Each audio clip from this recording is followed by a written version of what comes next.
everyone, it's Alison from Halton Food, and we're at St. Christopher's Community Food Garden here in Burlington, and we have found a vine squash borer. So come take a look. We've got this kind of cracking along the vine or the stem. You actually see there's some frass, which is insect poop, and then it almost looks like sawdust. So something has definitely been chewing here. So this is evidence of the squash vine borer. So one of the indicators of a problem is you're going to start to see wilting on the vines about this time of year, kind of mid-July to August. And then you'll start to see some yellowing. So we do have a leaf over here, a wee bit of yellowing. So if we follow it down, it's probably going to lead us to, yep, right there. It's part of that plant. Ooh, this is good. Beautiful. So we don't want to lose these. The vine squash borer, as you would expect from the name, lives in our squash vines. So we've got a really beautiful, I think this is a Hubbard squash. And if you look really closely, you can actually see there is a larvae inside the stem. So there's this beautiful black and red moth that'll come lay the eggs kind of in a crevice, and then that larvae starts to develop. Unfortunately, as it's developing, it's also, you can see it move around, eating away at the stem. And what this is going to do is it's going to cause wilting on the leaves, and it can completely destroy the vascular system. There's a couple things we can do. One, we can remove the plant. Well, we don't want to do that quite yet. You can see there's still a lot of healthy plant material. Two, you can use chemicals. Well, we're not going to do that because we do organic gardening. Three, you can use BT. We don't have any. Four, we can do some surgery. So we're going to do some surgery on our vine here. So I've already cleaned off my hori-hori, so it's a beautiful tool here.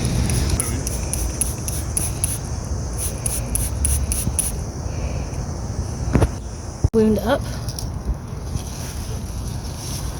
Put it back. And I need something a little bit smaller.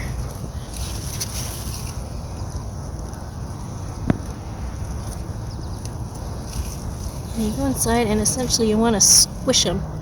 So you can see little black flecks coming out, so that's frass, insect poop. And then it almost looks like there's wood shavings. So that's from that borer. So let's see how far down this goes. Oh yeah, see, it's all the way up. Oh, come back here. Oh yeah, it's like completely hollowing out the stem. Oh, and right through to the other side. Look at that. Alright.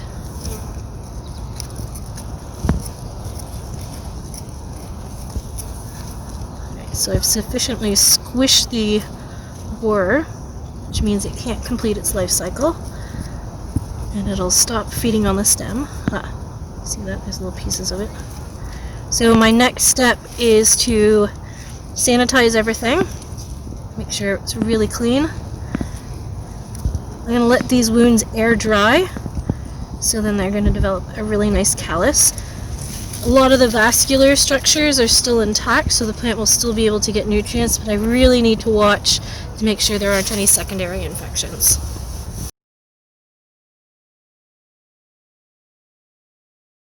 And I'm just going to slit down the middle, see if I can open it up a bit more. There it is. You're probably not going to see it, but I totally squished our little bug inside, so the larvae.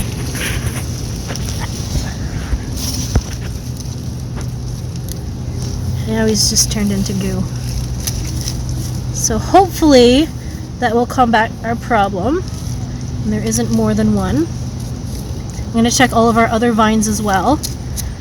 And then I'm going to clean this out. Yes, there's the, oh, look at that. That's really damaging. I'm gonna clean it out. I'm gonna re-bleach my tools here, and then also clean the outside, and hopefully the plant will recover and we won't lose it. But we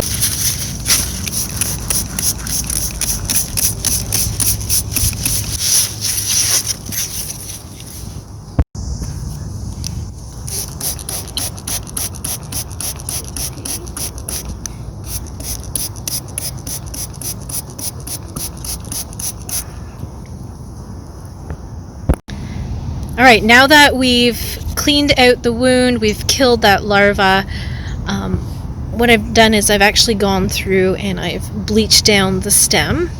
I've now propped it up off the ground so we can get a good amount of airflow. What we want to happen is a natural callus on all this wound to really close off any potential entry points for other pests, diseases, any bacteria, fungi that may have overwintered in the soil. So I'll leave that for a couple of days, checking for calluses, making sure that we look under the leaves for any of the orange eggs from the vine borer. And then what we'll do is actually take this whole vine and we'll put it back on the ground, cover it over with mulch, and the hope is, because then this is under the ground, it'll start to produce new rootlets, and then the whole vine will recover.